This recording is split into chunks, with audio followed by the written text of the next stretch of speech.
Sir T I ಅಂದ್ರೇನು? So T I ಅಂದರೆ ಈ ಟ್ರಾನ್ಷಿಯಂಟ್ ಇಸ್ಕೆಮಿಕ್ ಅಟ್ಯಾಕ್. ಸೊ ಇದೇನಂತಂದರೆ ಮನುಷ್ಯನಿಗೆ ಏನಾಗುತ್ತೆ, ಯಾವುದೋ ಒಂದು part of the body, left hand ಇರ್ಬೋದು, ಲೆಫ್ಟ್ ಲೆಗ್ ಇರ್ಬೋದು, ಏನಾಗುತ್ತೆ ಅಂತಂದರೆ ಒಂದು 5 ಮಿನಿಟ್ಸ್ಗೆ ಏನಾಗುತ್ತೆ, ವೀಕ್ನೆಸ್ ಆಗುತ್ತೆ.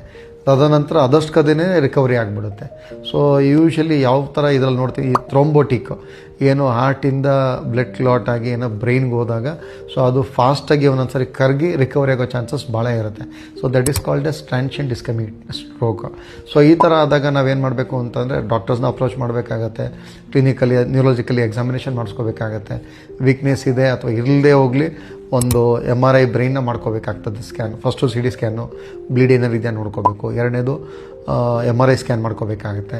ತದನಂತರ ಏನಾದ್ರು ಲೈಕ್ ಕಾರ್ಡಿಯಾಕ್ ಎಕೋ ಸ್ಕ್ಯಾನ್ ಬೇಕಾಗ್ತದೆ, ಕೆರೋಟಿಡ್ ಡಾಪ್ಲರ್ ಬೇಕಾಗ್ತದೆ.